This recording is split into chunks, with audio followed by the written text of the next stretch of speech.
whakarongo ki ngā kupu, whakarongo ki ngā kupu o tāni rau ko pakoti, ngā kupu o tāni rau ko pakoti I tohungia nei te tohu o te toiora. Kapohia, kākahutia ki rungi a koe, māhau I hoa atu ki te au nei, haumi e hui e tā ki e. Kohai Grace ahau, reading your Toa Rangatira. Te atiawa me Ngati Raukawa, wai hoki te tau o tōku pāpā no Ngāti Parau. Tēnā koutou, tēnā tātou. This is my kākahu. This kākahu combines styles from historic cloak forms, such as the kaitaka and the kauhuruhuru. So I'm not calling this either a kaitaka or a kauhuruhuru, but it does combine those two styles or two types of cloaks. It's not a korowai because the korowai is the type of cloak that became sort of common or more fashionable in the mid-1800s to the late 1800s. Made out of moka, and it has the huka or the black tassels attached. So you can see this kākahu, I'm calling it a kākahu, doesn't have any of those black huka tassels on it. I've used the toro, feathers from the toro, feathers from the pūkeko, feathers from the pheasant, where you can see the brown and the specks and the different colours there. I've got feathers from the kereru and the tui, where you can see the greens. There's a care in there as well. We also have the kiwi feathers. All the birds have their own characteristics and they're all special and all come from Aotearoa, except for the pheasant. But the pheasant feathers are quite commonly used on cloaks because of the colours. So these were the feathers I already had before I started making the cloak. Some of the feathers were left over from other cloaks that I've made.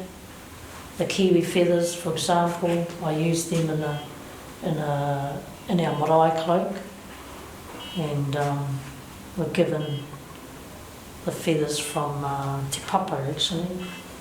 This feather part is the top of the mountain. These feathers symbolises success at the top, to embrace the shoulders.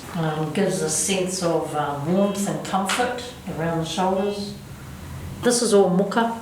I've deliberately left that all plain. It's similar to how the kaitaka is represented, where it's all plain until it comes to the bottom where the tāniko is. I just love the simplicity of the muka and just the single each ara of weaving is exposed rather than hiding it all. And then separating the two sort of main design elements so that they get their own sort of focus and mana. And then we come down to the bottom part and we have the tāniko. And it's got lots of stories and themes going along in there. But what I've done here is actually used black cotton, where you can see the black. And the rest of it, all the other colours you can see is muka. And I've used different dye methods such as barks from trees, the tōtō tree, the tānikaha tree for the browns and oranges and apricots and those sort of colours, and then rauriko for the yellow over here. And this bright orange colour you see here, I did a bit of experimenting with saffron. I was just in the organic shop one day and I saw this saffron in there used in a spice for cooking. But also, interestingly, it was used, or still may be used, to dye fibre, I think in India. So I thought, I'll give that a try. This was the fun part, was getting all those colours from the dyes. You never know when you're using these natural dyes, you never get the same colour every time. So I like that because you get surprised. Yeah. The grey is the paru, and you can get black out of paru, but I wanted grey. So those are all the materials. I've got muka from the harakeke, and the harakeke was collected in the Porirua region and also at my home in Hongoika. So two different sources of harakeke. This blue satin, and blue because I'm taking in the colours of the University of Otago, and the other colour is the sort of this yellow colour that I've got from the Rōriko. And I think, for the purpose that it's, for whom it's been made out of and the purpose it's for, I thought, this sort of looks like a graduation gown. And when it's worn, you'll be able to get a flash of it. And there goes the ties there that make up the two colours of the university. This part of the cloak I've called He Toa Taumatarau, which means 100 peaks of courage, strength and courage of many kinds. So you can see the peaks are represented by all the triangles. So this name of the border employs a tānika weave to form patterns and motifs representing themes of historic significance to the iwi of Ngati Toa and Te Atiawa, and who are the mana whenua and the Whanganui Atara and Porirua regions.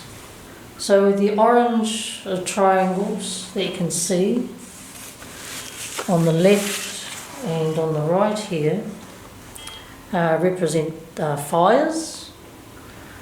As a past reference, this tells the story of Ngati Toa's migration from Kāwhia in the early 1800s to the south, first settling on Kapiti Island.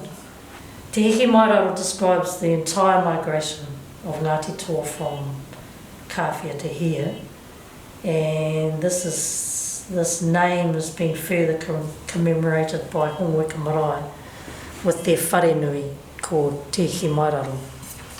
A saying that goes with this: I kā tonu ngā ahi ki runga I tōku whenua. The fires across my land burn continuously. So even though it references the past, it also is a present and future statement about Ngati Toa and Te Atiawa being the mana whenua and keeping the fires burning. Perhaps this side represents the past, the kōrero, that story that I told of the many fires that were lit by Te Rauparaha and his people to elude their enemies, that there were many people when there actually weren't. And perhaps this side is the fires that continue to burn. So ahi kā is a term used to describe the people that are on the land and keeping the fires, home fires burning. Ahi kāroa is also expressed in the painted tāhuhu, the kōwhaiwhai, in the Toa Rangatira wharenui, e Takapuāhia and Porirua. So these three large triangles, they represent all the maunga in the rohe, whitireia, rangituhi, tangi te kio, Mount Vic. Presides special attention on this cloak because of it being prominent maunga in Te Whanganui Atara and in close proximity to Otago University. So all the small triangles in between represent all the hills or the puke and peaks in the rohe, along with all the many streams and creeks depicted as white lines connecting and intertwining. Kenana, Taupo, Horokiwi, Kenepuru, Te Awa Kaurangi, Porirua, Kaiwharawhara, Orongorongo, Wainui o Mata, Mangaroa, just to name a few. So where you can see all these white lines going in between all the hills, all the waters, streams and creeks, rivers. I will have to mention Te Whanganui, Whanganui Atara, Wellington Harbour, our other in Raukau Moana, Cook Strait, and also Te Awarua o Purirua. Whaia Te Iti Kahurangi, ki te tōu koe me he maunga teitei. Seek the treasures you value most dearly. If you bow your head, let it be to a lofty mountain. So it talks about perseverance and endurance, not letting obstacles get in your way, to go for the highest heights. Talks about going for your goals and not letting anything get in your way. 100 peaks of courage and strength and courage of many kinds. That's what it takes to get to your goals, to achieve your goals, to set goals and achieve them and be successful. You've got lots of challenges on the way, so all these, you see, look, all those triangles and peaks symbolise that. So you get through all that and you don't give up, you keep going for your goals. I mean, students that go to Otago University, obviously they've got qualifications and learning and goals that they treasure and want to go for. So I think it's a really good whakatauki for an educational institution such as Otago University. Anyone who gets any special awards or any person that wears this has achieved something great, I would say. There's a lot of experimentation that's taken place. Yeah, it's taken almost 2 years. It's good to have it done. It's good to have it done, and I'm ready to pass it on to its new home. It's great though, because it is in Mairohe, or where I'm from. Once the person puts on the cloak, they will feel its mana. And if it doesn't feel good, then perhaps they shouldn't be wearing it. Yeah. But I trust that upon the recommendations and upon learning its kaupapa and all the kōrero that goes with it, through this documentation and through the advice I give, its new home and the people of that place will know and respect it. Te aki pai te kākahu, ka te aki te kākahu i a koe. Look after the kākahu, look after the cloak, and it'll look after you.